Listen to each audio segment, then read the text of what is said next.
welcome to Ask Mr. Rob. I am Mr. Rob, and this is my wonderful assistant, Hayes. Hi. Today's question is, what is energy? That's a good question. What is energy? Well, energy is the ability to do work. And the type of work that we're talking about is not necessarily the type of work that you're thinking of. It's not what your mom and dad do when you're off at school. Today, work that we're talking about is just moving things or doing stuff. So a good example might be running around or swimming. Can you think of some other examples? Jumping. Jumping. Outstanding. Walking. Those are great examples. Even standing still is a type of energy, believe it or not. So all this that we've been talking about is mechanical energy. And we're going to talk a little bit more about two specific types of mechanical energy. One of them is kinetic energy, which is energy in motion. And the other is potential energy, or energy at rest. Now, one really good example that I like about kinetic versus potential energy is the slide at the playground. It's, without a doubt, one of my favorite activities at the playground. What's your favorite at the playground? The swings. The swings. Ooh. Swings Okay. are my favorite. We'll do both of those very quickly. Mm-hmm. When you go up to the top of the slide and you sit and you hang out at the top of the slide, you have a lot of potential, right, to slide down, but you're not actually doing anything. You're not changing. So you're full of potential energy. And when you slide down the slide, you're in motion. And when you're in motion, that potential energy has been converted into kinetic energy. With your swing set example, we could use this pencil or that rubber band and swing them back and forth, right? Now, when it's swinging, when it gets up to the very top and you stop just before you start to go down, that is when all of your energy is converted into potential energy. And then, once you start to swing back down, that energy is converted right back into kinetic energy because you're in motion again. And the cycle just repeats. And you contribute energy to your swing by pumping your legs. So you're using your muscles to add energy to your swinging. Now, that's all really neat and everything, but we don't have any playground equipment here in the classroom. So we'll have to use a little bit different example of kinetic and potential energy. So we thought we would make a cardboard car. Can you handle that? Yeah. I can handle that too. Now, we've had a few good opportunities to give this cardboard car a try, so we are professionals. It's okay if it takes you a few tries to get it right. We've had a few goes of it. This cardboard car will give us some great examples of both potential and kinetic energy. In order to make the car, we need to have some materials. In particular, you'll need 2 pencils.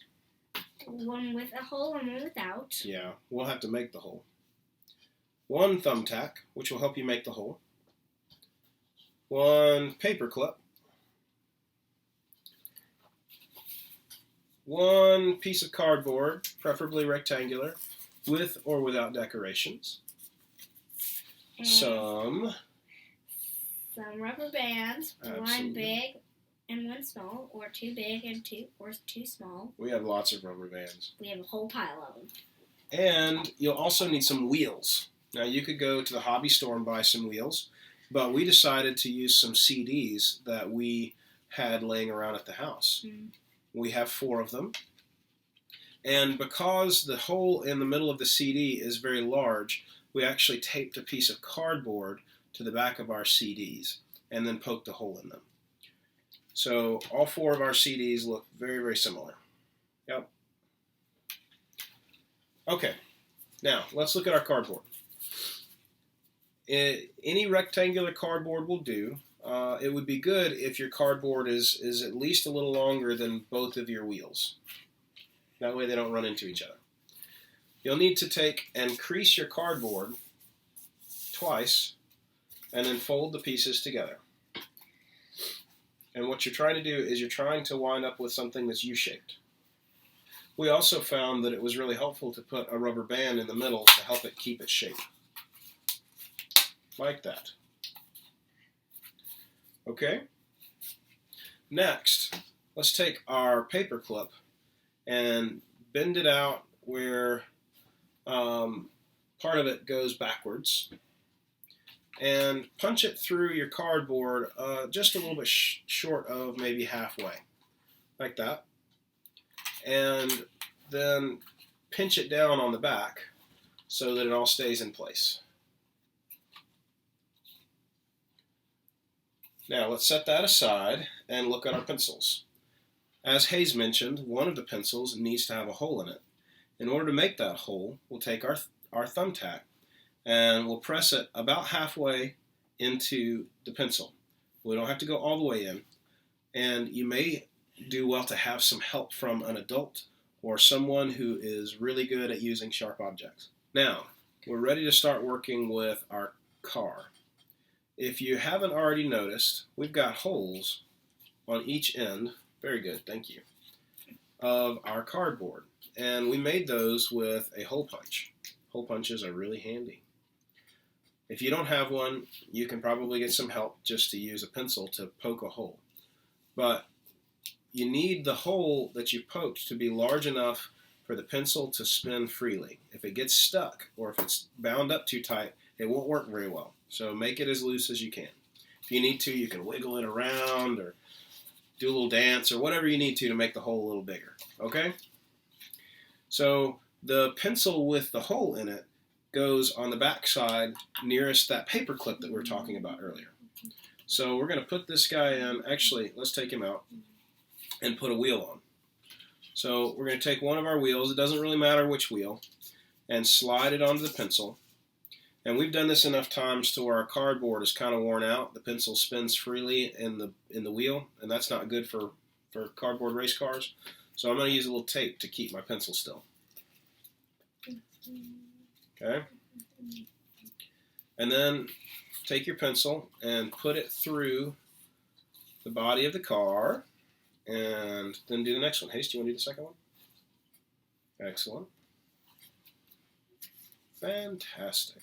Okay, and just like before, I'm going to add a little tape. Daddy? Yes, ma'am.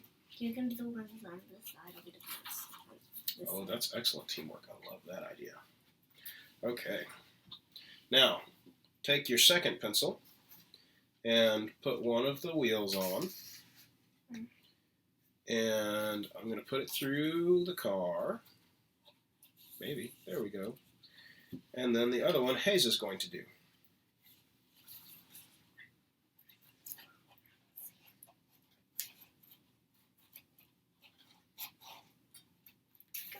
Excellent job. Now we are almost done. We need to put our thumbtack back. So find the hole that you had made and gently put your thumbtack back. So now my thumbtack is way back here in the back. And last but not least is our power, our rubber band. Now let's talk about the rubber band for just a moment. Can I see that? This rubber band wants very dearly to stay exactly the way that it is. But sometimes we stretch it out, and we can stretch it out a long way. I think I've stretched it out almost to the point that you can't see it anymore. I think you stretched it out the length that it's about to break. It's pretty close. You're right. Look. So, that's right. It's twangy. All right. Like a guitar string. Like a guitar string. So, what the rubber band wants dearly to do is to go back to its original shape. And if I let go of one end, sure enough, it goes right back to its original shape. So what's happening is when I stretch it out, I'm putting a lot of elastic potential energy out of my hand and into the rubber band. And when I let it go, that potential energy is converted back to kinetic energy, and it takes its original shape back. So we're going to use that to our advantage with our little car. So remember the paper clip? It's kind of going to act as a hook. So put the rubber band around the paper clip until it's in place, and then wrap the other end around the tack. Okay? And what you'll wind up doing is you'll wind up turning the wheels backwards, and it's going to tighten the rubber band.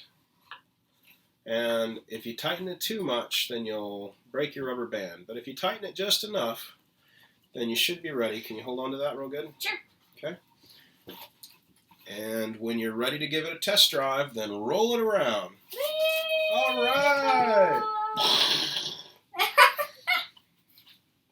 Nobody was harmed in the crashing of this car. It's okay. I caught it before it fell off the table. So as you can see, we've already decorated our car. You might not have decorated your car yet, and if you want to, you certainly can.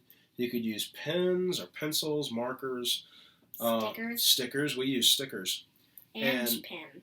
And a pen, that's right. Our car is made out of recycled CDs and reused cardboard and some different office supplies that we found in Mom's office.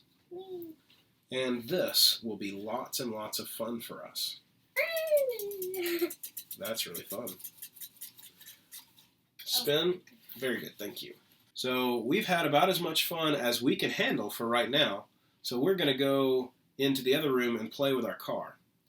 But if you have any questions, or if you'd like to see us talk about some other topic in Ask Mr. Rob, then leave a comment below. I don't know what your other options are. Leave a comment below. Okay, bye-bye. Bye! Awesome. I like this car. Cool. Whee! I like this pen.